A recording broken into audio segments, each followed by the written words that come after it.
structure de base et chacun de ces deux parties-là devait pouvoir travailler sur le terrain en collaboration pour gérer ça. C'était le 30 juin. Le même jour, la sentinelle, la présidente de la sentinelle, la CEF, Aminata Abiba, a fait une conférence de presse où elle a pu montrer la petite face de l'iceberg, la fraude massive. Et le 12 juin, elle a fait sortir une partie du corps. On n'est même pas encore arrivé. Mais et ce qu'elle a fait sortir est tellement scandaleux qu'on se demande bien comment des gens peuvent tirer leur légitimité d'une telle pratique. 2 millions d'Ivoiriens sont sur la liste électorale et n'ont pas de papa de maman. Ça c'est fort quand même. Hein? Des mamans qui font 500 enfants, 400 enfants. Des papas qui en font autant, même le boulot ne peut pas faire ça.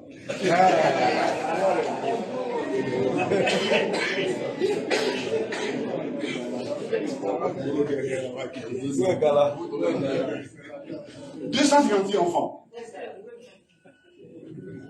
Quand même. Quand même. Même quand on veut tricher, trichons un peu avec élégance.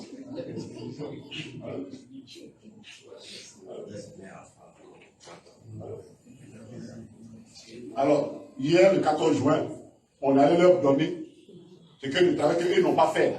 On allait leur porter ce travail-là. Avec toutes les irrégularités. Mais car le notre électorat est constitué de personnes qui n'ont pas de papa de maman. Et ce que nous avons fait, nos techniciens ont fait, mais ils auraient pu le faire. Mais ils disent qu'ils ont écrit seulement 2 lettres et puis c'est suffisant. Ils ont fait leur travail. Voilà. On a donné 12 milliards pour 2 lettres. On va travailler comme ça. Il faut le prendre au sérieux. Il faut le prendre au sérieux. Donc voilà un peu ce que nous avons fait pendant ce temps. On a l'habitude de faire ça pour rappeler que toutes ces questions-là, notre parti reste mobilisé et au moment où je vous parle des missions sont encore sur le terrain. Maintenant, pour aborder le corps du sujet, l'élément important. Alors, depuis 2011, toute la gouvernance, à la fois politique et économique du RHDP, vise une seule personne. Le président Laurent Gbagbo. Tout, c'est-à-dire quand il se lève le matin, je dois faire quoi pour ne pas que ce monsieur-là, pour que ce monsieur-là ne revienne pas. C'était tout. Je fais comment pour ne pas que ce monsieur-là revienne en Côte d'Ivoire. Même s'il revient, je fais comment pour ne pas qu'il revienne au pouvoir. C'est tout le cauchemar. Et je vais vous expliquer comment. C'est un plan. Et nous avons envoyé à la TPI pour un plan commun. Sans preuve. Mais nous avons un plan ici qu'on a une preuve. Qu'ils ont élaboré contre le président Laurent Gbagbo. Et l'affaire du CAC de la BCAO, on va en parler, n'est qu'un aspect de ce plan. Qu'ils ont déroulé au fur et à mesure qu'ils voyaient évoluer la situation à la TPI.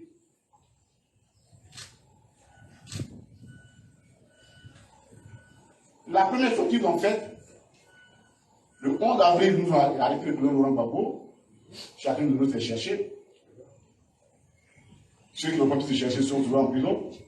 Et les choses, on voit bien les prisonniers naturels ici. Et puis, 3 jours après, le 11 avril, avant même que le chef de l'État ait prêté serment, donc qui n'est même pas encore président, il prend une ordonnance. Et dans cette ordonnance, le 14 avril, ordonnance 2011-201, le 11 avril 2011, il prend par ordonnance. On dit que lui, il ne connaît pas tous les actes qui ont été posés par le président Laurent Gbagbo et son gouvernement. Mais cette ordonnance, non seulement elle est illégale, mais le drame qu'elle a connu en Côte d'Ivoire est énorme. Des gens étaient à l'école de police, on les a fait sortir. Des gens étaient admis, ils travaillaient, on les a fait sortir. Sur la base de cette ordonnance. Puisqu'ils disent qu'ils se sont rentrés à l'école au moment où le président Laurent Gbagbo était le président. On les a arrêtés. Ils ont passé le concours, ils sont arrivés les choses, on les a arrêtés. À cause de cette ordonnance.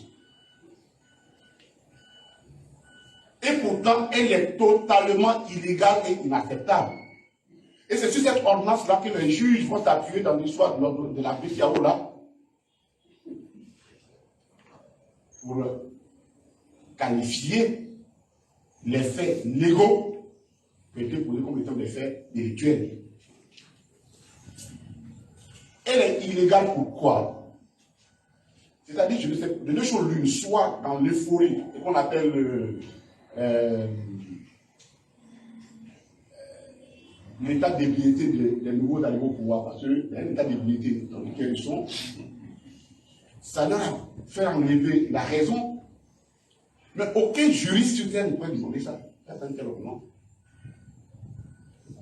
Parce qu'en Côte d'Ivoire, pour faire l'ordonnance, il faut expliquer aux Ivoiriens qui nous écoutent, dans un langage assez simple, que notre constitution a prévu à séparer le pouvoir du président et le pouvoir du premier ministre.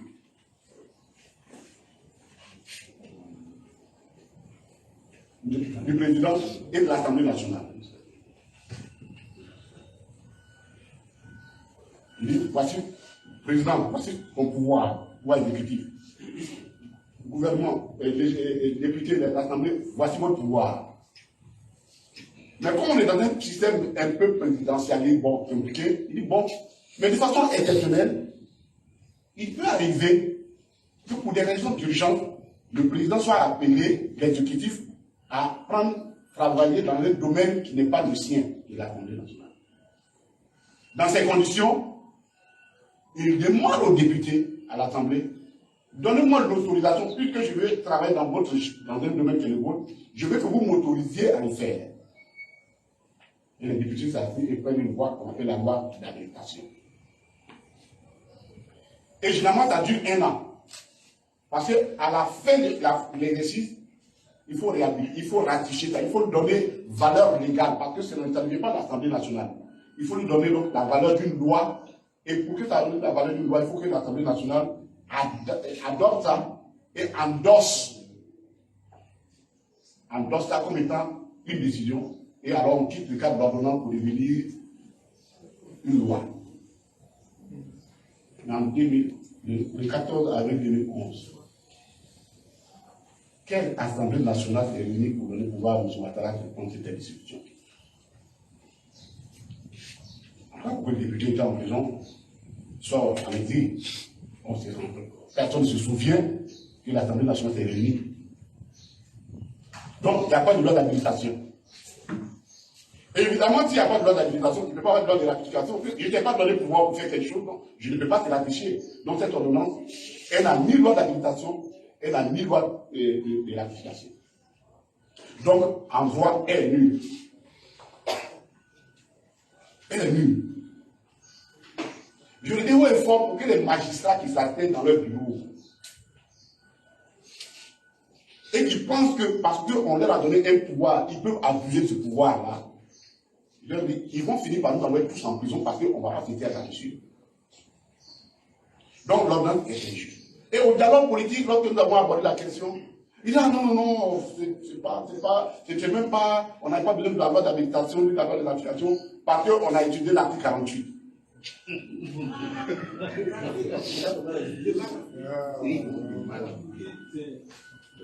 Chez nous, là. On dit quand tu fuis, le mort ne fait pas autorité pour aller. C'est pas cette histoire. L'article 48, mais les conditions d'application de l'article 48 sont encore plus draconiennes que l'application d'une ordonnance.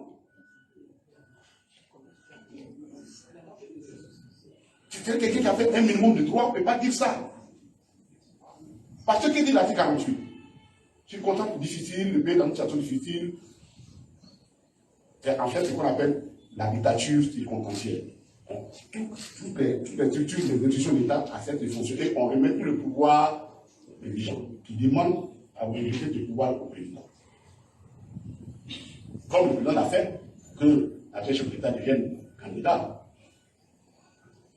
Or, pour mettre l'article 48, voici ce que la loi dit.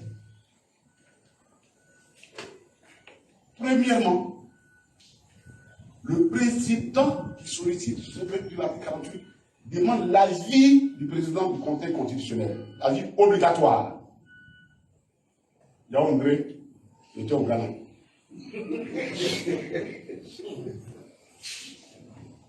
Non, on en rit, mais voyez-vous comment les gens s'amusent avec un État. Deuxièmement, il faut que l'Assemblée se réunisse immédiatement. Elle se réunit de plein droit. On dit qu'il n'y avait pas d'Assemblée. Donc, ce qui ne valait pas, n'a pas valu pour l'ordonnance, ne peut pas valoir ici non plus. Le président fait une adresse à la nation officielle. Bon, nous, on était partis, on ne sait pas quelle la nation, l'adresse de l'affaire à quel moment. Vous qui étiez restés encore une fois, trouvez-moi l'adresse de l'affaire.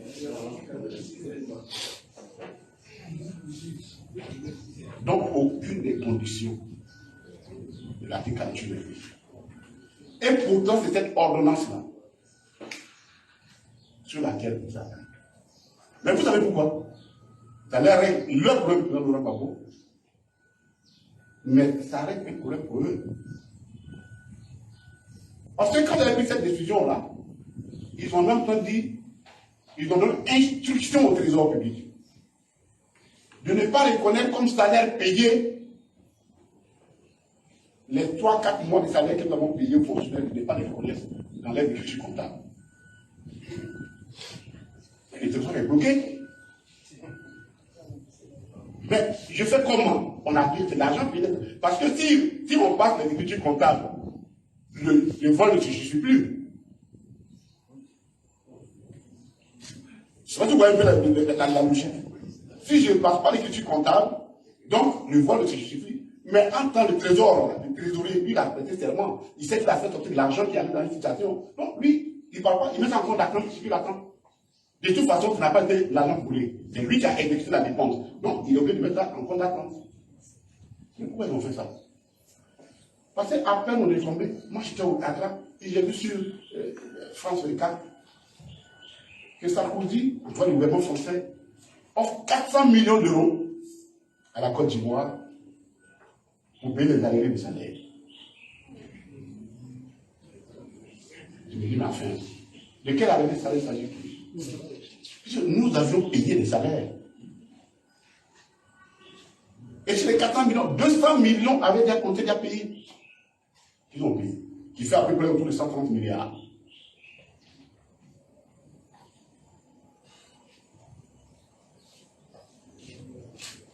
Mais comment justifier ça?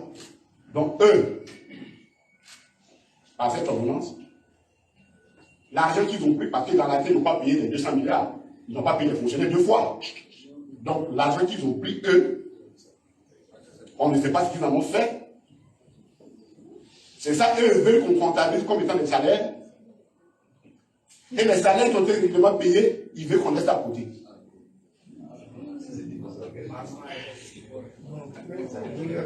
Il y a des idées, tu l'as dit, tu t'assois, tu dis, il y a un niveau de sorcellerie, parfois tu dis, mais jusqu'à quel niveau les gens peuvent arriver à ça?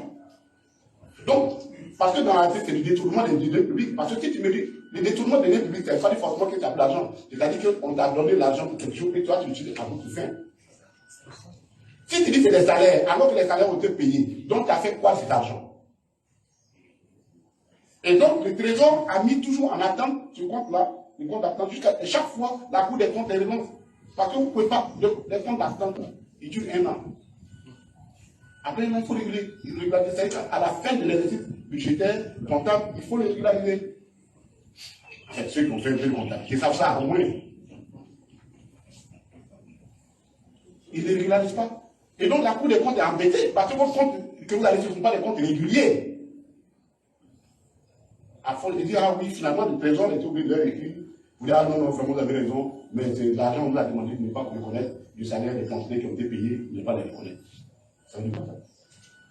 Donc, on va vous expliquer quand on va arriver au niveau de la PCA, vous allez comprendre le jeu qu'ils font. Parce que pour passer une écriture comptable, il faut il y a toujours deux parties. Le crédit et le débit. Donc, quand tu peux un compte d'attente que tu vas le régulariser, il faut que tu le régularises en créant donc la source qui a justifié la dépense. En condamnant le président, en nous condamnant, il nous crée comme des débiteurs fictifs de l'État, et ça leur permet donc de régler leur compte, les comptabilités. Je ne sais pas si ceux qui ne sont pas comptables ne comprennent pas un peu le scénario. Les comptes d'attente sont des comptes qui sont faits pour être régularisés en fin de journée, en fin d'exercice. Et comme je n'ai pas un élément qui justifie, on me dit l'élément qui justifie la source, qui justifie la dépense que j'ai faite, on dit je ne peux pas la reconnaître. Donc il faut que je crée forcément une ressource quelque part. La ressource, c'est de me chercher un débiteur fictif. Et comme ils n'ont qu'un seul souffle-douleur dans leur tête, un seul cauchemar, ils disent bon, mettez ça sur la tête, le président de l'Angbabo. Il est notre débiteur. Donc, on va mettre le compte des hommes, vous allez voir, vol ou bien détournement, débiteur de l'Angbabo, le collègue Katina, ainsi de suite. Et puis, bon, vous avez le compte avec ça. C'est pas terrible. C'est pourquoi ils ne veulent pas quitter le pouvoir. Parce qu'ils savent que ça, là, ça va les rattraper matin.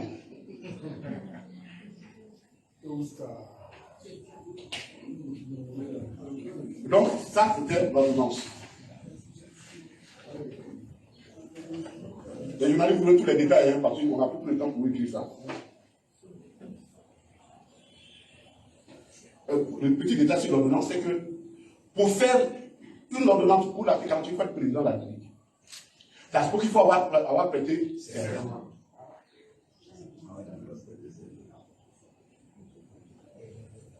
Donc, 14 avril, on va prêter tellement de 7 000. Le chef d'État actuel a prêté tellement de 7 000. Donc, il ne peut pas se prévaloir du titre de président de la République et signer une ordonnance à ce moment-là. Donc, dépasse à la racine même cette ordonnance est fausse. Et quand on a dit non, que dans la deuxième délibération, le président du Conseil constitutionnel, il a dit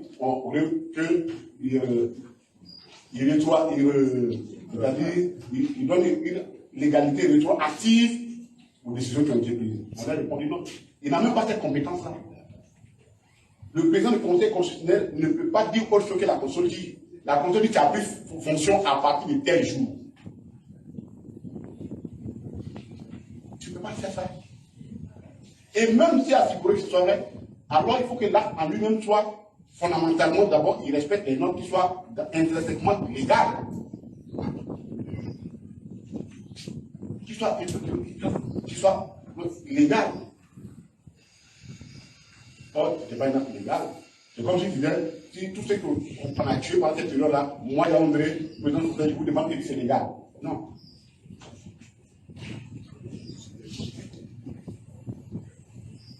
Voilà. Le deuxième point du plan, c'était la déportation de l'Angbabo. Nous tous avons appris ce que Mediapart avait dit. Vous vous rappelez bien qu'en 2017, Mediapart a levé les conditions illégales dans lesquelles l'Angbabo était parti. On a même arrêté le président de l'Angbabo sans aucun mandat. Voici ce que M. Louis Moreno Ocampo, déjà le 11 avril dit, au fort Probatara de garder, il demande au fort Probatara de garder prisonnier Laurent Gbagbo avant qu'un pays africain ne demande son transfert devant la CPI. Le problème à cette époque, le procureur ne disposait d'aucun mandat d'arrêt ni de servir la CPI. C'est-à-dire, ça c'est Mediapart qui avait révélé. Au moment où le procureur de la CPI demandait d'arrêter le président Laurent Gbagbo, puisque quand il a arrêté, il n'avait aucun mandat, même en Côte d'Ivoire, il n'a aucun mandat, comme non, on ne peut pas l'arrêter. Sur quelle base il a été arrêté? Sur cette base de déclaration. Illégalité absolue. On arrête quelqu'un sans mandat.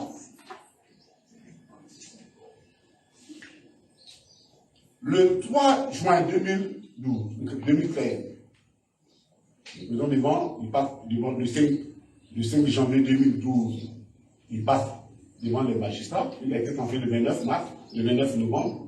Le 5, il passe devant les magistrats pour sa première comparution.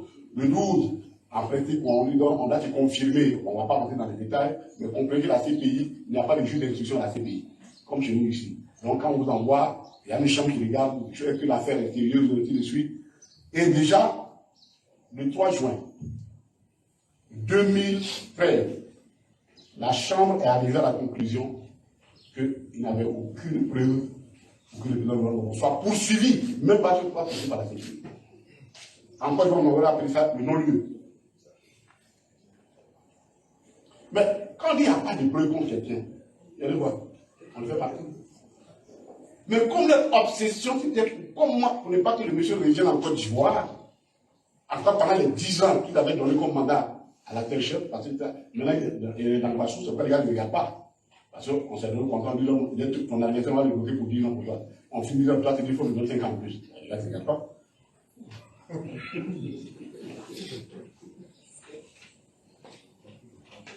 Chose quand même grave.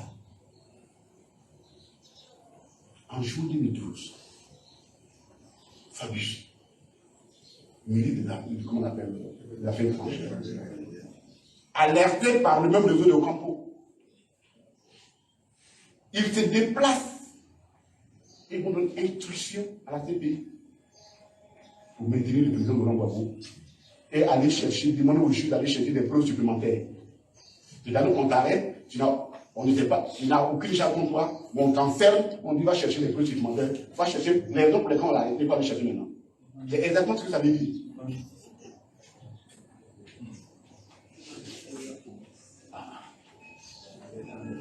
Et ça aussi, tous les détails sont dedans, hein. Comment on emploie l'information et comment il a réagi par rapport à ça.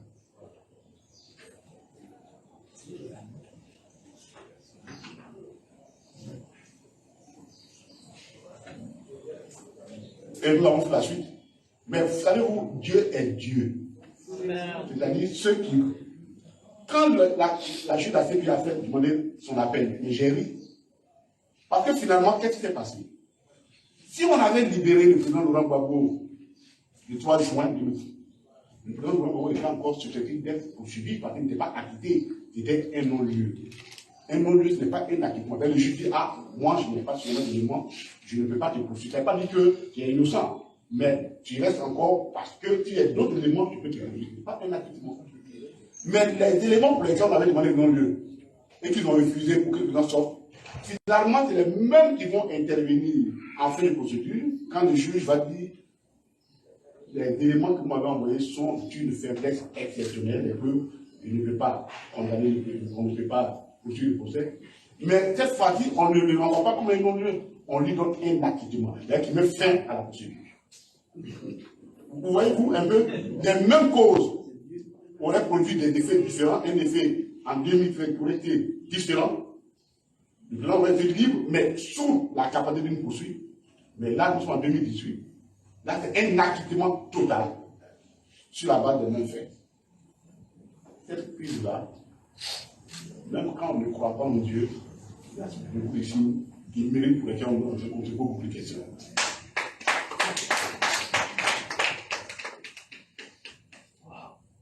Troisième acte qu'ils ont posé, le procès du cas de la Bécane.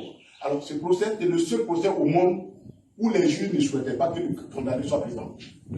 L'accusé soit présent. C'est le seul procès au monde, et ça je le dis avec tout le sérieux. C'est le seul procès criminel, donc pénal ou pénal, dans lequel les juges, leur objectif c'était que l'accusé ne soit pas présent.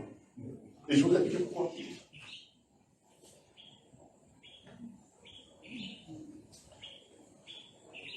Nous, on n'a pas reçu officiellement la décision de condamnation du président Laurent Gbagbo. Donc, on a reçu une lettre qui circule là. Vous avez vu les papiers, vous avez vu le voir. Donc, ça fait là-dessus, et nous avons fait notre analyse. Je crois qu'il y a Jésus.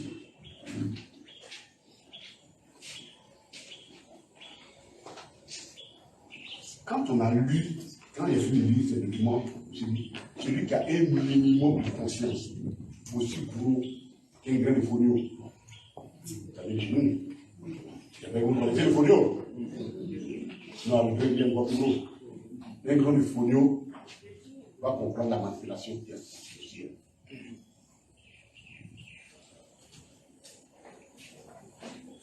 La Cour qui a rendu cette décision a été présidée par M. Meïté Suleiman, le bilan. Et comme assesseur, M. Kofi Konan Émile et deuxième assesseur, Mme Konan, a peu portant pour vous santé. On les dit pour que l'histoire retienne les noms des uns et des autres. On ne va plus faire des choses avec enveloppe. Que les enfants des uns écoutent ce que les parents font. Que les époux et les époux des autres comprennent ce que les parents font. Pour que jamais, pour que leur propre histoire, l'histoire puisse juger. Et que eux-mêmes, ils sachent comment, quand le verdict de l'histoire arrive, pour ne pas qu'ils soient surpris. Le verdict de l'histoire.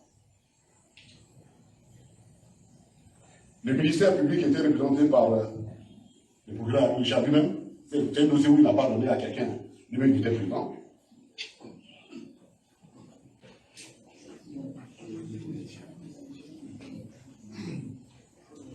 C'était un procès très long, contrairement à ce que vous pensez.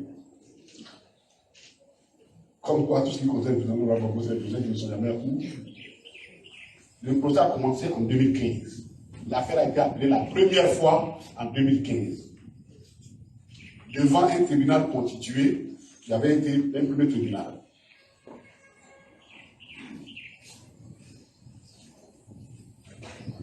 Et il sera interrompu, on ne sait pas pourquoi.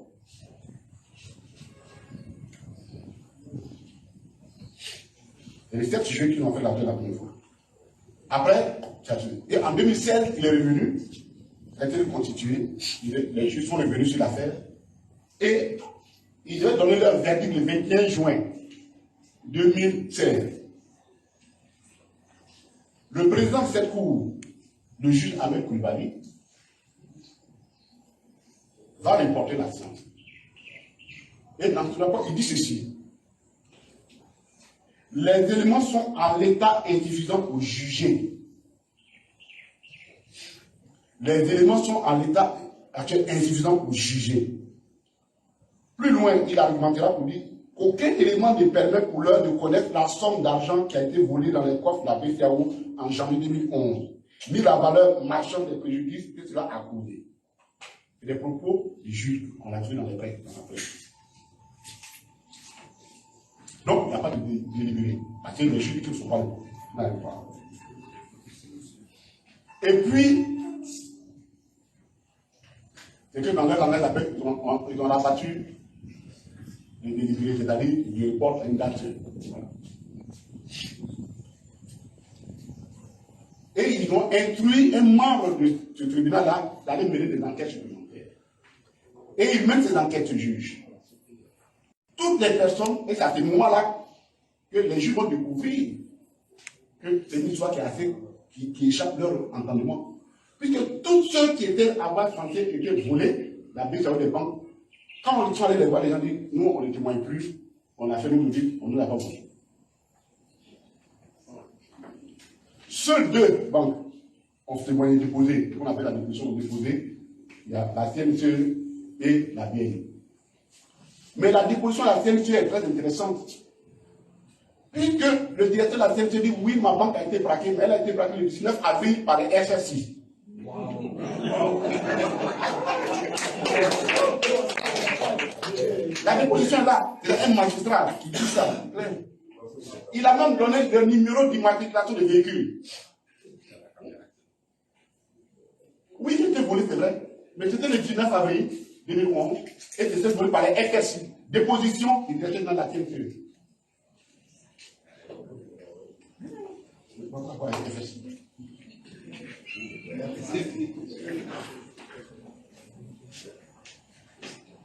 Donc, l'affaire est bloquée. Et puis, un matin, tous les magistrats qui étaient dans cette cour-là, on les a tous affectés. L'affaire est restée sans bruit. Et puis, elle va répondre, subitement,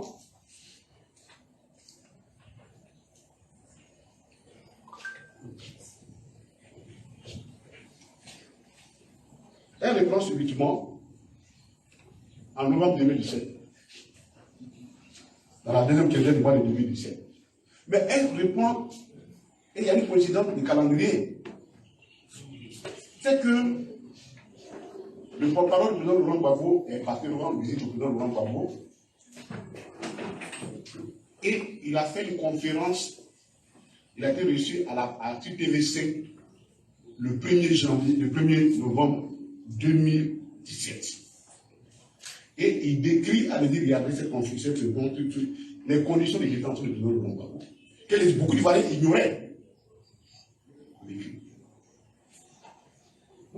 Quand le porte-parole, je n'ai pas dit son nom, c'est le au Ghana, il rentre au Ghana. 2 semaines, on nous apprend qu'on est condamné.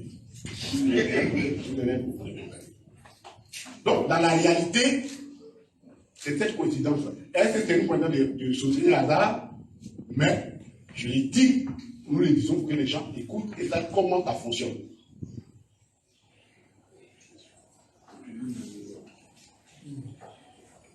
Mais pendant que les non-magistrats, et pourquoi je dis que tout a été fait pour ne pas que le président Laurent Gbagbo soit présent.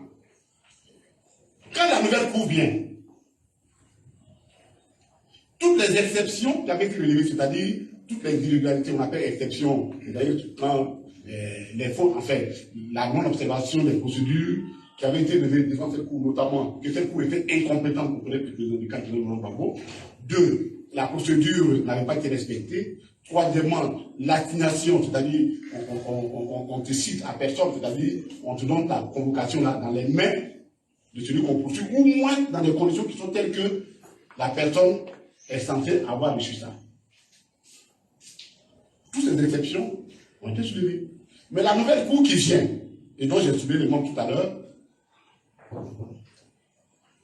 quand ces exceptions sont soulevées, notamment l'assignation. Parce que comment ils ont procédé à l'assignation? Je vous dis pourquoi ils ne voulaient pas que le président Laurent Gbagbo soit là.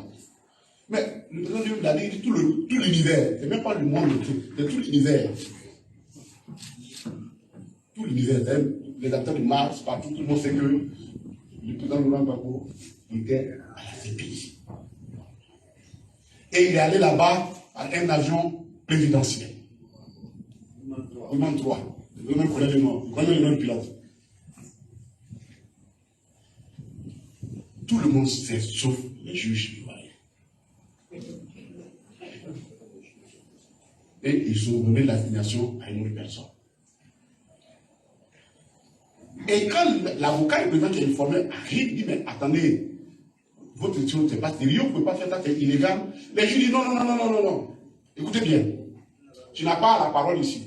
Tu ne peux pas prendre la parole. Il a raison, les juges ont raison. Parce qu'en matière pénale, on t'assiste, on ne te représente pas. Tu es là, et puis l'avocat t'assiste. Il dit, non, quand ton client n'est pas là, tu n'as même pas le droit à la parole. C'est-à-dire que la question qu'est-ce qu'il a soulevée là, on ne va même pas la regarder sur le fond. Dès que ton client n'est pas là, vous n'avez pas droit à la parole. Vous comprenez que, donc, dans la réalité, si le président Laurent Gbagbo était là, toutes ces exceptions-là auraient porté. Donc, l'objectif de toutes les manœuvres, c'était pour éviter justement qu'il ne soit pas là, pour que ces exceptions-là, qui sont grossières, ils puissent les ignorer. Donc, l'absence du président Laurent Gbagbo a été voulue par les magistrats. Il a été voulu par les magistrats. Et chose bizarre, quand ils finissent leur notification, mais l'avocat vous dit qu'il ne peut pas parler, car lui, vous venez lui dire, voici la condamnation de ton client. Vous dites que je ne peux pas parler. Je ne peux pas l'assister. Moi, je ne sais même pas où il est. C'est vous qui savez où il est. Allez-y que la loi dit c'est à cette personne, vous devez lui remettre. Vous comprenez pourquoi je dis que dans la réalité, il y avait beaucoup, il ne voulait pas que le président Laurent Gbagbo soit. Mais même sur le fond de cette affaire, des juges s'affairent et ils disent que le décret qui a été pris par le président Laurent Gbagbo pour l'équipe de la BCAO est illégal. Parce que, selon eux, la communauté internationale, nos magistrats, je vous dis la décision, la communauté internationale Je connaissais M. Ouattara comme. Voici des gens qui sont assis. On a payé leur salaire. Pendant ce temps, ils n'ont pas attendu le salaire de la communauté internationale. Ils ont pris le salaire, ils ont pris leurs enfants, de tout. Et subitement, matin, il dit que eux, leur jugement part du fait. Donc, l'article 98 de la Constitution, qui dit que les délibérations du Conseil constitutionnel sont opposées à tous, y compris le Conseil constitutionnel, les magistrats, là, pour ça qu'ils n'avaient pas de compétence pour juger de l'illégalité de cette délibération-là, de ces décrets-là, sans se référer, au moins, soulever des questions de constitutionnalité, c'est-à-dire envoyer ça devant le président du Conseil constitutionnel pour voir est-ce que ces décrets étaient chauds. Donc, ils sont partout dessus. Mais pourquoi? Sur la base de l'article, de la fameuse ordonnance DB11. Donc, tout est faux depuis le début. Tout est illégal. C'est le seul procès. Il ne voulait pas que le gouvernement soit présent parce que son absence les arrangeait. Et ça les arrangeait pourquoi? Et c'est sur ce point qu'on va arriver à cause de ce qu'on voit et qu'on vit maintenant, la cerise. Et c'est pourquoi vous allez comprendre pourquoi ils vont sauver l'amnistie. Quand ils donnent l'amnistie, ils donnent une amnistie sélective. Or, sur ça, il faut qu'on insiste pour que les Ivoiriens comprennent ce qu'on appelle une amnistie. L'amnistie est claire. En Côte d'Ivoire, il n'y a pas deux types d'amnistie. Il y a un seul type d'amnistie. C'est l'effacement, le pardon collectif sur des faits considérés comme délictuels, de sorte que le caractère délictuel de ces faits disparaît. Donc, quand il disparaît à l'égard de tout le monde. Les latéralistes, erga omnes, ça disparaît à l'égard de tout le monde. Il n'y a pas d'amnistie sélective ici. Même si vous n'aimez pas le président Laurent Gbagbo, mais ce n'est pas lui qui a dit qu'il n'y a pas d'amnistie sélective. En France, oui, il y a l'amnistie sélective, mais les conditions, c'est quoi? C'est que pour le mérite de quelqu'un, soit c'est quelqu'un qui a fait beaucoup de choses dans la nation, il est impliqué dans une affaire à cause de son mérite. Et on a, ça a impliqué pendant les résistants. Les résistants, on dit bon, on leur accorde une amnistie grâce à leur mérite personnel. C'est le seul cas d'exception, mais ça, en France, ça existe. Donc, il n'y a pas une amnistie où on enlève la personne du fait, je dirais, de ce qu'on n'aime pas.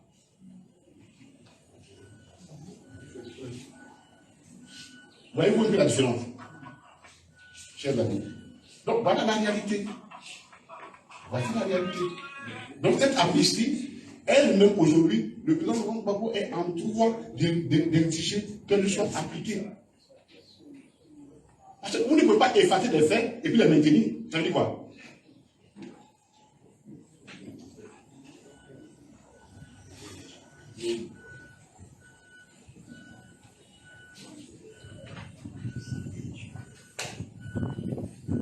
La radiation de la liste électorale.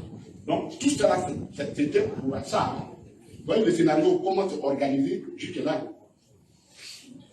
Donc, depuis le mois d'août 2020, le président Laurent Gbagbo n'est plus sur la liste électorale, dans les conditions qu'on sait. Il a saisi le tribunal, pour corriger le tribunal, il a donné raison à la CEI. Et puis, sur la base de ce cas de casier judiciaire où le président a 8 enfants, enfin, ils ont pris n'importe quoi sur le casier. Bon. Il fallait faire quelque chose rapidement. Et on saisit la Cour africaine des droits de l'homme. Alors, je vais vraiment insister la sur ça pour que les gens comprennent pourquoi on ne peut pas être d'accord. La décision de la Cour africaine des droits de l'homme s'impose et à effet immédiat, sans autre forme de procédure, du fait tout simplement que nous avons ratifié la Cour et traité la Cour africaine des droits de l'homme. À partir de ce moment-là, la Cour africaine des droits de l'homme devient comme une cour interne. Elle devient une cour interne. On a déjà fait, on ne va pas préciser là-dessus. Et quand il dit, je ne sais pas laquelle des décisions attribuées, mais ça c'est la plus grosse faute juridique. Parce que justement, nous sommes allés là-bas parce qu'on n'a pas trouvé de solution en interne ici. Donc, la primauté, on dit en droit la subsidiarité d'une cour confère la primauté de sa décision sur la cour commune. Comme c'est une procédure subsidiaire, donc la décision qu'elle prend là-bas, elle s'impose à la cour de droit commun. Bon, ça, ce qui vient peut me dire qu'il fait ça au moins.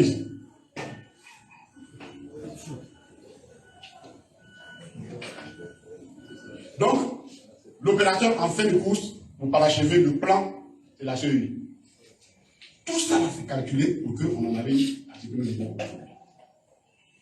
Comment faire pour que le président Laurent Gbagbo ne soit pas sur la liste? Tout ce que vous avez vu là, toutes les violations de ces règles-là, c'est pour ne pas que on veut l'exclure du débat politique. Ils l'ont tenté physiquement, ça n'a pas marché. Ils l'ont envoyé à la TPI, ça n'a pas marché. Ils veulent le faire maintenant en interne. Vraiment, ils prennent l'expression en je m'en fous, quoi. Ça ne passera pas. Ça ne passera pas. Et c'est pourquoi nous demandons aux Ivoiriens de se mobiliser. Parce qu'une injustice, quand elle est faite à une personne dans un pays, le plus petit de nos concitoyens, en tout cas le moindre violent de nos concitoyens, avoir la solidarité lorsque une injustice est faite. En plus forte raison à un ancien président de la République et quelqu'un qui est leader d'opinion. Et nous appelons les Ivoiriens à se mobiliser pour cette cause-là. On ne peut pas construire la réconciliation sur la souffrance du président Laurent Gbagbo. Ce n'est pas possible. Donc voilà un peu pourquoi nous disons que tout a été fait. C'est un plan structuré depuis 2011 jusqu'à aujourd'hui et qu'ils essaient d'adapter au fur et à mesure qu'on avance. Et l'objectif principal est le même. Le président Laurent Gbagbo doit être écarté d'une façon ou d'une autre du débat politique. Et ça, nous n'accepterons pas. On ne peut pas accepter d'autant plus qu'eux-mêmes, vous êtes venus trouver un pays. Vous avez dit de vous donner le pays. On a déjà parlé un deuxième point, comment on a un ajustement structurel. Un pays, vous dites que vous êtes des experts internationaux, et de vous laisser le pays. Bon. Mais, pour ça, les ici, ce pays, vous faites tout pour les quartiers. Bon, on vous laisse le pays. Et au moment où vous arrivez dans notre pays, vous prenez le pouvoir, dans les conditions qu'on sait, ce pays, il y a une histoire. Les gens sont sur des sacrifices énormes pour sauver le pays du naufrage économique. Dans lequel, et ce n'est pour lequel l'actuel président de la République n'est pas ce naufrage-là est partie prenante. Il a été quand même Premier ministre ici, envoyé escalité pour sauver la Côte d'Ivoire de 90 à 93. On oublie très souvent de lui demander le bilan qu'il en a fait. Vous nous laissez un pays super endetté. Le président Laurent Gbagbo se débat en faisant, non seulement vous laissez un pays en super endetté, il prend le pouvoir, vous l'attaquez, c'est-à-dire qu'il est sur deux fronts. Il tient ces deux fronts. Il arrive même à expurger les saletés économiques que vous avez laissées dans notre pays. Et créer le PPTE. On arrive au point d'achèvement, au point d'initiative PPTE. C'est-à-dire qu'on a travaillé et les résultats, bon, par la force des choses, vous avez changer les résultats de l'AFP, par la force des armes. Mais faire ça bien. Comment se fait-il que nous passons donc d'une dette de 2400 milliards qu'on vous laisse en 2011 à 24 000 milliards en 2021? Vous avez fait quoi avec ça? Qu'est-ce que vous avez fait pour que nous arrivions aujourd'hui en 2021, pour que le FMI nous oblige? Vous êtes obligé d'aller continuer le FMI qui nous met sous ajustement structurel. Parce que dans la réalité, nous sommes sur ajustement structurel. Il n'y a pas longtemps, on vous a expliqué comment le FMI fonctionne. Le FMI, là, c'est les gens du riche du monde, les grands pays, qui ont créé et la Banque mondiale. Et le FMI pour être contrôler l'économie du monde. Mais si vous vous comportez mal et que vous êtes malade, vous allez les voir, ils vous prescrivent un médicament correspondant à votre état de santé. Et l'état de santé dans lequel nous trouvons la Côte d'Ivoire est un état comateux. C'est pas parce que le malade, là, vous l'habillez très bien, vous le mettez cravate, vous l'habillez, vous mettez parfait celui qui n'est pas malade. Et la Côte d'Ivoire est malade. C'est économiquement malade. Et ce n'est pas de la propagande, ce n'est même pas des trucs politiques, c'est la réalité. Et aujourd'hui, ils sont allés chercher 2100 milliards à l'FMI. 2100 milliards de francs CFA. Mais eux, quelles sont les conditions qu'ils te posent? Quand ils te pèsent là, parce que quand tu viens les voir, c'est parce que tu es malade. Donc, ils te prescrivent l'ordonnance qu'il faut. Dis-toi, ton taux de glycémie est trop élevé. On va diminuer ton sucre. Ton cholestérol là n'est pas très bien. On va diminuer ta graisse. Et quand ils diminuent la graisse là, c'est le peuple qui souffre. Donc, ils imposent un certain nombre de choses. Et parmi les choses, on leur demande de mobiliser les ressources internes au maximum. Or, ils sont à un niveau qui est tel qu'ils ne peuvent pas élargir l'assiette d'impôt. Donc, qu'est-ce qu'ils font? Ils augmentent, donc, ils demandent aux entreprises d'augmenter les chiffres d'affaires. Et les donnent à la CEI. On a deux problèmes. C'est ça, quelqu'un a dit que c'est pas problème. Après, là, on a deux problèmes. Ce n'est pas la CEI, c'est la CEI. Non, les douaniers ne demandent pas de nous, là. Donc, quand il a CEI, quand on a la CEI, on est. Et donc, il y a une certaine mesure qu'on leur a imposée. Puisque la situation économique du pays nécessite ça. On est dans une situation d'insolvabilité de la dette. Si on ne corrige pas ces restrictions, nous sommes insolvables. Il y a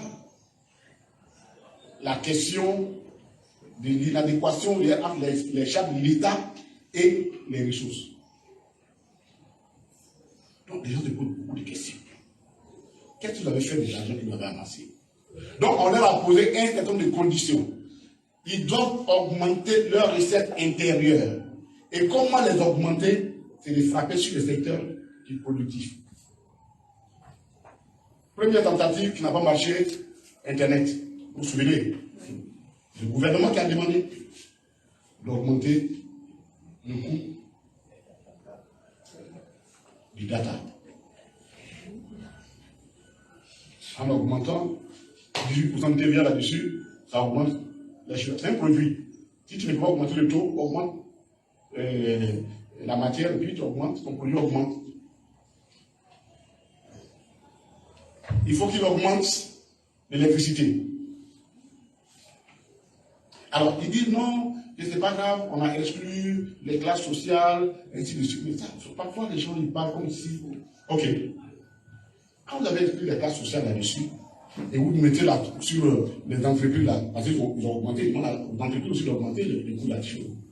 Mais quelle est l'entreprise qui va produire et venir vendre la perte?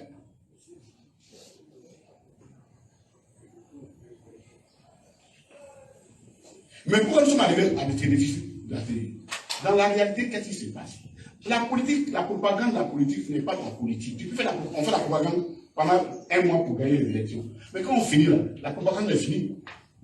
La réalité, il faut gérer. On dit, oui, on a 90% des territoires ivoiriens et les couchés. Mais pendant ce temps, tu as produit combien de mégawatts? Tu es venu trouver le travail que les gens ont fait. Demandez au gouvernement actuel, de 2011 jusqu'à aujourd'hui, combien de mégawatts supplémentaires ont produit. Donc, forcément, vous créez un déficit. Quand on y ajoute leur sport favori, il a une joie interne, même si on va à l'international, avec le conseil d'entente. On faisait ça entre nous ici, et puis bon, mais là, c'est trop fort pour les gens aller rencontrer là-bas, au conseil d'entente. Vous êtes au courant de ce qui se passe là-bas. Donc, mauvaise gestion, mauvaise planification, corruption. Et on arrive à ces résultats-là. Et maintenant, c'est le peuple qui va porter le bruit. On augmente l'électricité. On leur demande d'augmenter le taux de TVA sur les produits qui étaient au produit, parce qu'il y a certains produits, l'huile, ainsi de suite, qui sont de grande consommation. On a mis un taux de 10%. Le taux de TVA est autour de 18%. Et il y a des taux réduits qui vont de 5 à 10%, 11%. Le FMD a dit il faut augmenter, il faut passer ça à 18% pour tout normal. Ça veut dire quoi? TVA là, ça veut dire tout va augmenter. TVA là, nous les techniciens du TAP, la valeur ajoutée. Mais dans la réalité, c'est tout va augmenter. Tout, tout, va augmenter.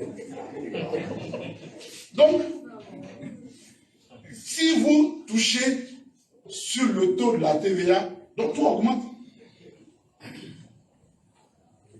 Et c'est les bases de population faible qui en participent. On leur demande d'enlever la subvention sur le gasoil. Jusque-là, vous voyez que les gasoils ont été le gasoil.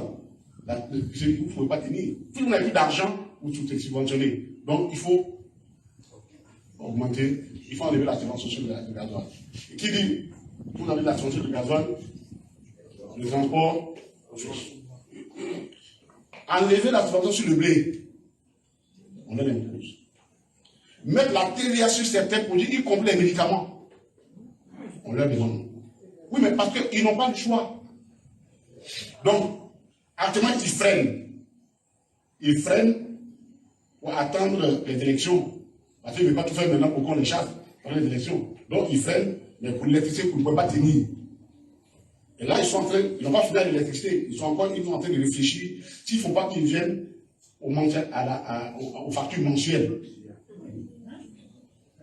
Parce que là, on est soit 2 mois. 2 mois là. Et ils ont besoin d'argent. 2 mois, ça fait 2 mois de TVA que vous gardez. Donc, ils ont besoin de ça dans les médias. Ils sont en train de réfléchir à ça. Ça, ils ne sont pas encore arrivés là-dessus parce que la CIE se pose un peu parce qu'elle se dit, ça suppose qu'il faut qu'ils changent leur mécanisme de production de la facture, ça va faire des surcoûts pour eux, donc c'est pourquoi ça traîne. Sinon, c'est à la table. Vous verrez, toutes ces fiches-là, tous les détails sont là-dessus, pour gagner du temps. On n'a pas envie de faire tous ces détails là-dessus. Donc, voici un régime qui se comporte exactement comme quelqu'un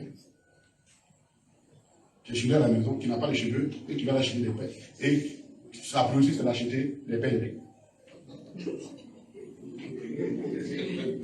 Qui est aveugle, ta priorité, c'est de chercher des miroirs.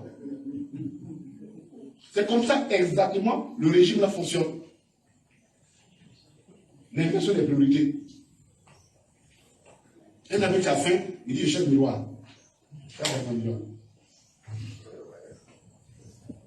Et c'est dans ça que nous sommes. Tous les grands partis pensaient qu'en faisant du blim blim, on aurait oublié le président Laurent Gbagbo. Mais l'économie, ce n'est pas le bling bling. L'économie, ce n'est pas le bling bling. C'est des priorités.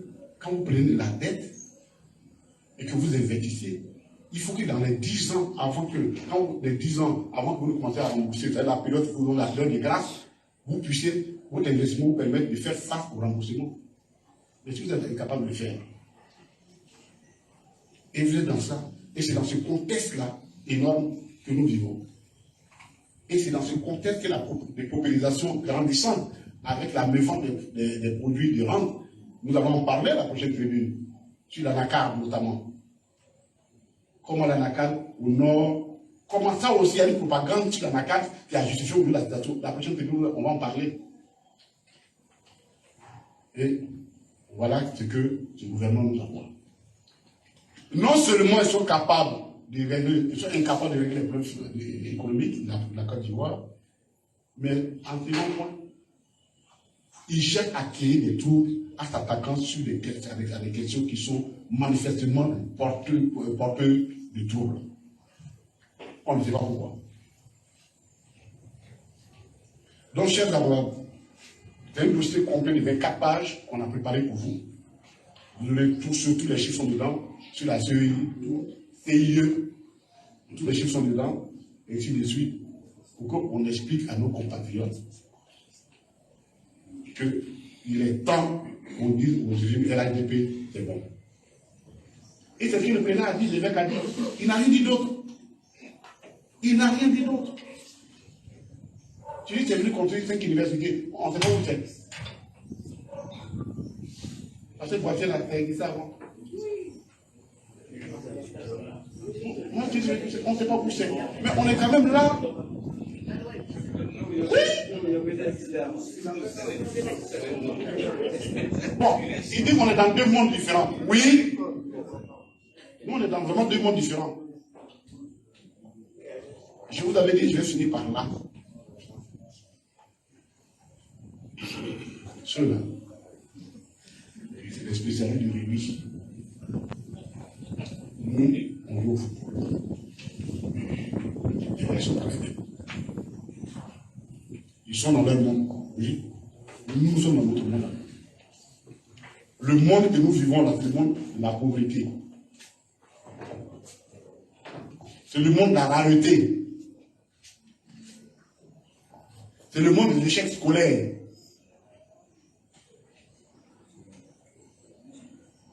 C'est le monde de la drogue. C'est le monde de la généralisation de la prostitution. Féminine comme masculine. C'est ça que le RADP doit nous laisser comme héritage dans ce pays.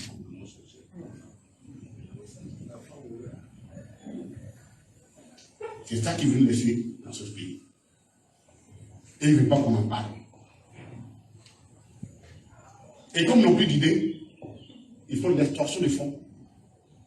Moi, je ne comprends pas pourquoi un ministre va s'asseoir pour dire « Ah, je suis venu dans une bonne nouvelle, hein. Je vais mettre un péage entre ici et Galois. » Ça intéresse. J'ai fait, je vais mettre point de vue. Et lui, il faut qu'on déclaration, non, vraiment, je suis sûr que vous dites, vraiment, remerciez-moi, je fais du bon travail, j'ai mis péage, vous allez payer pour passer de Galois ici. Ça ne va pas suffire bientôt, là, aller au champ, là, pour nous trouver sur la route. Oui, parce qu'ils sont dans l'impasse. Chers camarades, chers membres de la direction du parti, chers amis de la presse, voici l'état de la Côte d'Ivoire. Notre parti reste mobilisé autour de ces 2 questions-là. Il est hors de question que le président Laurent Gbagbo soit exclu du débat politique. Il est hors de question que nous fermions les yeux sur des irrégularités flagrantes et inacceptables sur la liste électorale. Et notre parti continuera de se situer du côté des masses pauvres que le régime RHDP.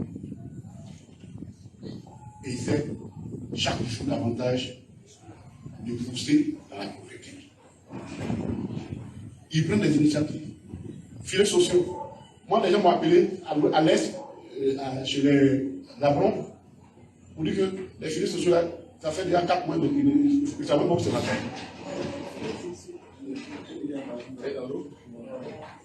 Ils ont vu dans l'autre, c'est pas sorti. Donc, voici la grosse situation de la Côte d'Ivoire. Un pays qui construit une économie autour de la propagande et un pays qui s'est donné pour seul adversaire qu'il faut absolument éliminer. Le président Laurent Gbagbo. Et ils ont, malheureusement, ils n'ont pas de chance. Ils ont un parti qui s'appelle le PPACI qui est debout et qui n'entend pas du tout céder sur ces questions-là. Je vous remercie. Merci, monsieur le ministre. Porte-parole, le ministre Katina Koné. Le président Gbagbo a vaincu la CPI. On va enlever le P, on va mettre le E à la place. On va vaincre la CPI. L'histoire ne se répète pas, mais l'histoire est répète. La question est maintenant à vous. Si vous voulez demander au ministre porte-parole d'autres éléments, ceci dit, j'ai avec moi la forme numérique de ce propos, on va vous envoyer dans vos boîtes. Oui. Vous présentez votre organe et vous posez la question. Merci, monsieur le ministre. Merci, monsieur le brillant exposé. J'ai 2 questions posée. Je suis Gobson Zago du journal La Nouvelle Alliance.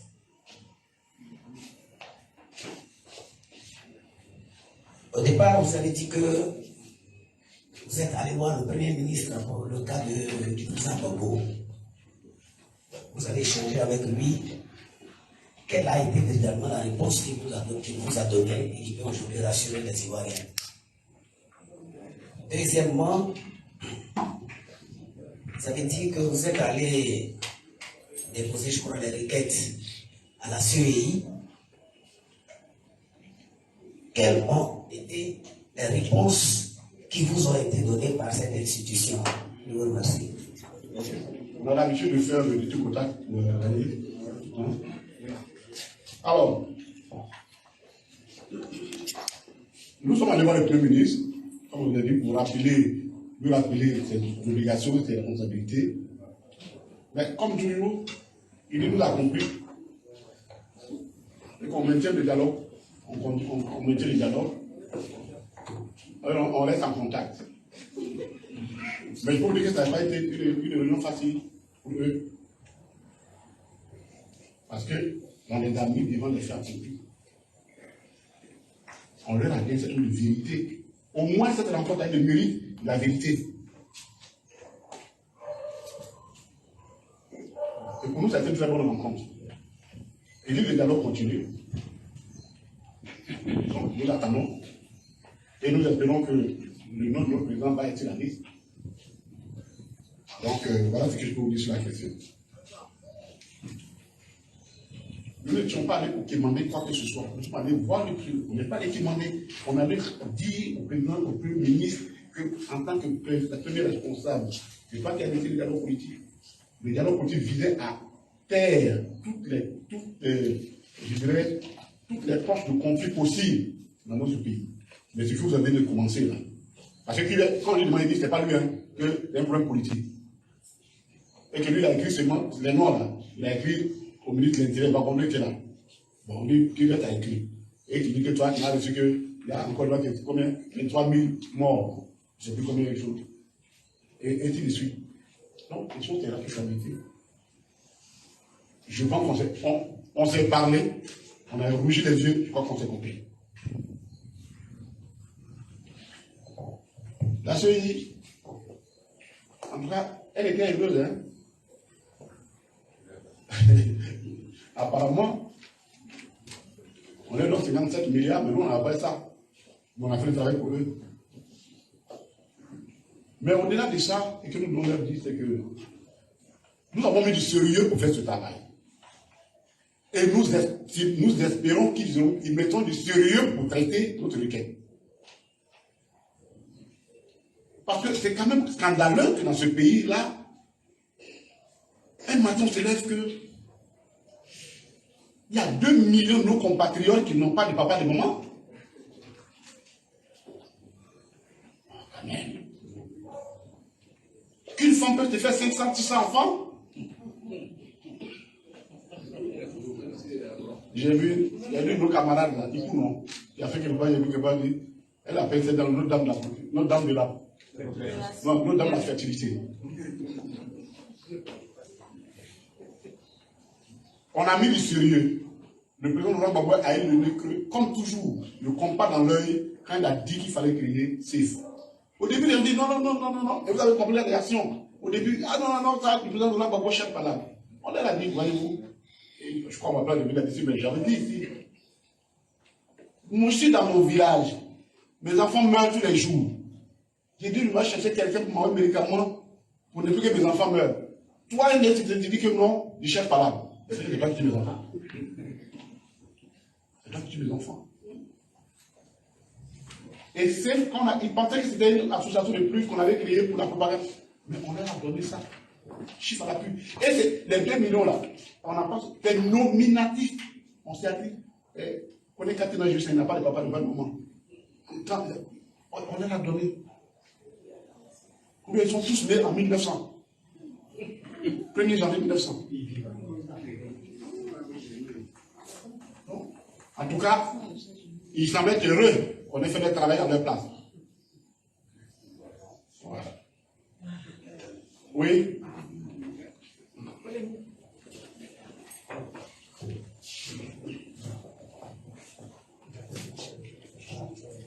Bonjour, monsieur le ministre. Bonjour. Francis Kwame, du journal Héritage.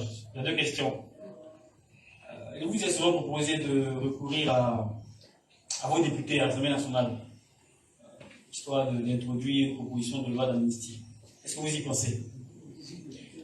Deuxième question. Récemment, le président de la République a reçu son homologue Sassou Nguesso. Il a dit qu'il y avait une réconciliation entre Bédié et Ouattara, enfin, entre Bédié, Gbagbo et lui-même. Un commentaire là-dessus. Merci. Écoutez, sur ce premier point, notre position est claire. Nous avons suffisamment d'éléments de droit aujourd'hui qui nous permettent de président de notre modèle laïque. On a suffisamment d'éléments de droit.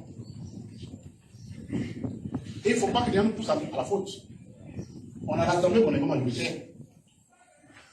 Si le RHDP veut, l'initiative des lois appartient de façon concurrente à l'exécutif et au Parlement.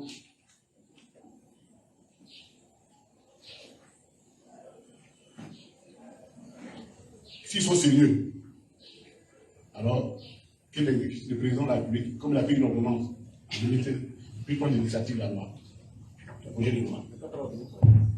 Ce petit jeu-là, on n'est pas dedans. Nous avons une décision de justice qui dit d'écrire le nom du président de l'Union. C'est suffisant pour nous. C'est suffisant pour nous. Si maintenant, ils estiment qu'ils veulent qu'on sorte par chose et qu'ils ne veulent pas une loi d'amnistie, c'est à eux. L'initiative leur appartient. Nous avons suffisamment d'éléments de cours qui demandent que nous ne faisons pas tester la liste électorale. Ceux qui jusqu'à son de mauvaise foi. Oui, dans ce pays-là,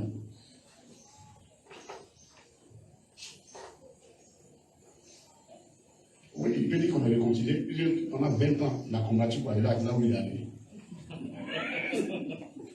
Donc, c'est sa finalité. Il peut être réconcilié. Tu vois, les gens jouent avec l'expression, les mots. Comme il est maintenant président de la République, après tout ce qu'on a fait dans ce pays-là, oui, il peut être président, il peut compter qu'on est réconcilié. Maintenant, au Premier ministre, on leur a dit que nous n'est pas réconciliés. On n'est pas réconciliés. Ce n'est pas parce que tu m'as reçu, on s'est reçu, et puis ce qu'on a dit là, tu n'as pas appliqué, et tu dis on s'est réconcilié, on s'est réconcilié encore. On veut bien te réconcilier. On se réconciliera quand nous aussi, on sera sûr qu'on est réconcilié à notre façon aussi. Et ça commence pour nous, la présence du président Laurent Gbagbo sur la liste électorale. Pour nous, ça a été pris comme là-bas, la situation du président Laurent Gbagbo, le dialogue politique a été débattue comme faisant partie des mesures d'apaisement social. C'est-à-dire, avant qu'on n'ait pas de réconciliation, les mesures d'apaisement, avant qu'on aille pour la réconciliation, ça doit commencer par là. Non, il ne faut pas jouer avec les mots. Si on est réconcilié, nous attendons, nous avons fait une requête. S'il veut qu'on se réconcilie, vraiment, on a fait notre requête, on attend la suite. C'est à partir du moment où on pourra se dire, est-ce qu'il veut vraiment qu'on se réconcilie? Sinon, le reste là, c'est pas parler prendre des corps des gens que vous avez tués, puis avec les parents, vous avez tenté de réconciliation. Les gens là, il faut que nous comprenions qu'on est dans ce pays-là et personne ne peut effrayer son camarade. Et personne ne va inventer un lexique particulier pour gérer ces contradictions. Le lexique sera le même pour chacun de nous. Réconciliation et réconciliation pour tout le monde. Selon les modèles standards. Ne fais pas la réconciliation selon la compris comme soumission à une personne ou à un camp. Le PKC n'est pas de ça.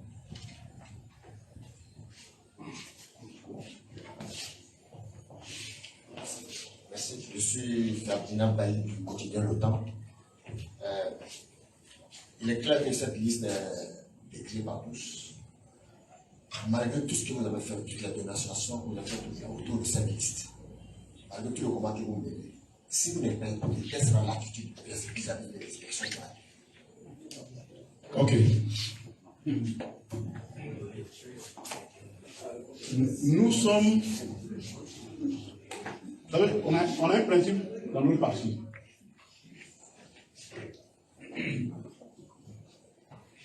Je n'aime pas beaucoup les signes négatifs. Non, pas les signes négatifs. Un parti politique, c'est qui termine, c'est-à-dire que nous avons une logique qui nous a animés depuis le temps. Hein. Quand nous disons, ah oui, est-ce que le président Laurent Gbagbo, est-ce qu'il va venir? Je dis, nous, on ne se pose pas la question, est-ce qu'il va venir dans ces pays? Le président Laurent Gbagbo doit venir dans ces pays. Et c'est ça qui nous a animés pendant 10 ans de combat. C'est que les gens croyaient qu'on n'allait pas y aller, on est arrivé. On a créé un parti politique, on dit, ah non, non, non, il a été condamné, il ne peut pas créer un parti politique, est-ce qu'il peut gérer? On n'a pas dit, est-ce qu'il peut, on dit, il va diriger le parti politique. Il a pu diriger son parti. Votre question, c'est la même réponse. On ne se pose même pas la question, est-ce que le président Laurent Gbagbo est sur la place? Non. On fera tout pour que le président Laurent Gbagbo soit sur la territoire.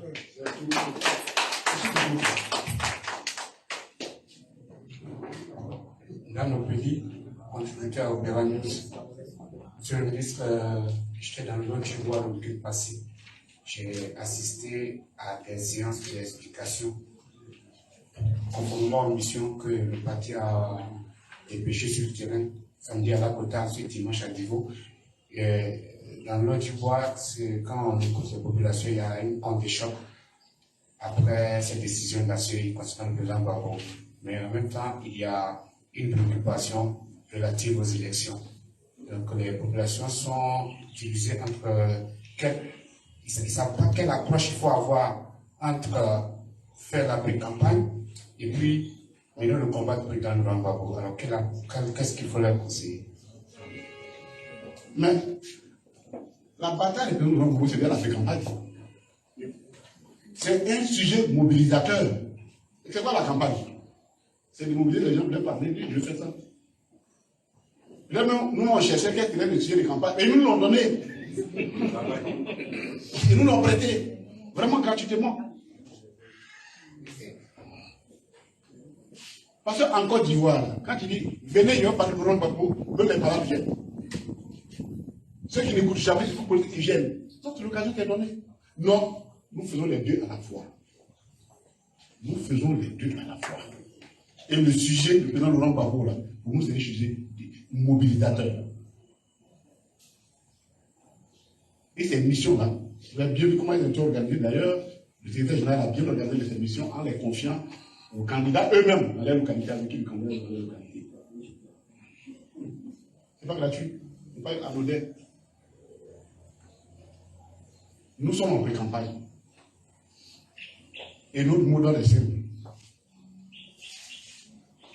C'est 2025. Eux, ils regardent 2025. Mais nous, on est déjà là-bas, 2025, on les attend.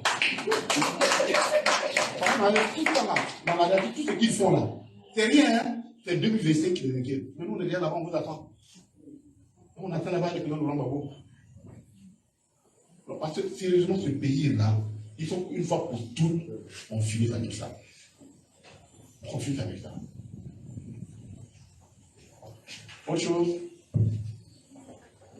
Bon, merci beaucoup. Je suis fondé de croire que c'est bon, il n'y a plus de questions. Monsieur le ministre, Oui. vous avez suffisamment prélevé le dossier, vous avez insisté, la pédagogie est passée. Vous l'avez dit, pour que dans ce pays, nul n'en ignore. Parfait. Quel est votre mot de fin? Merci.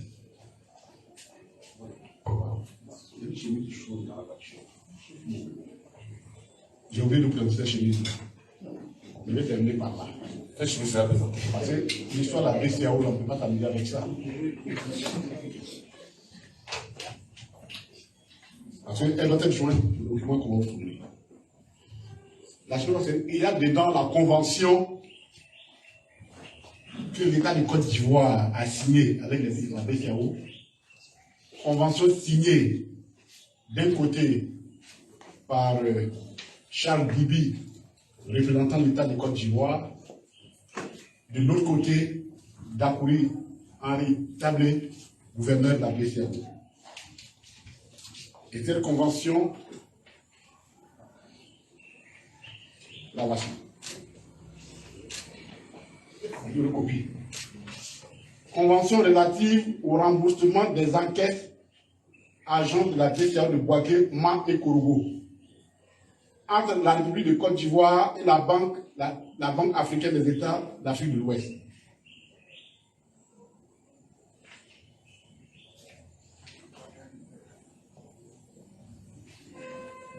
De la convention, l'État de Côte d'Ivoire, le seul cas de vol de la BCEAO, connu par la BCEAO, a été fait à Mans, à Korogo, à Bouaké, et a apporté 59 milliards de francs CFA. De la convention qui est là.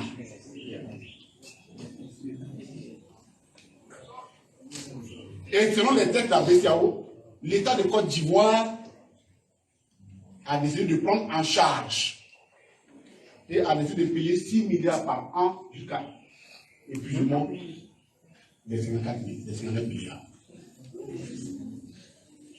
Donc voici des gens. Vous voyez comment parfois la malice va à un niveau qui volent la banque centrale. Et le président Laurent Gbagbo dit ok, les engagements de la BCEAO, l'État de Côte d'Ivoire va prendre. Et l'argent que le président Laurent Gbagbo utilise maintenant pour payer les fonctionnaires, pour payer les charges de l'État en 2011, eux ils viennent déclarer ça comme vol. Et ils veulent que le président Gbagbo devienne le voleur pour régler et réclamer les comptes. Vous savez, dans l'opposition, ils vont voler. Et le gouvernement prend. Cette fois-ci, ils disent qu'ils ont pris l'argent pour payer les salaires. On ne sait pas quel salaire s'agit. Ça aussi, ils prennent et ils demandent au président Laurent Gbagbo n'a qu'à payer pour eux. Donc, la seule convention qui existe entre la BCEAO et l'État de Côte d'Ivoire concernant un quelconque braquage ou vol de la BCEAO, c'est cette convention. Donc, ceux qui disent que le président Laurent Gbagbo et nous avons volé la BCEAO, ça se trouve que la BCEAO a porté plainte, qui nous envoie une autre convention.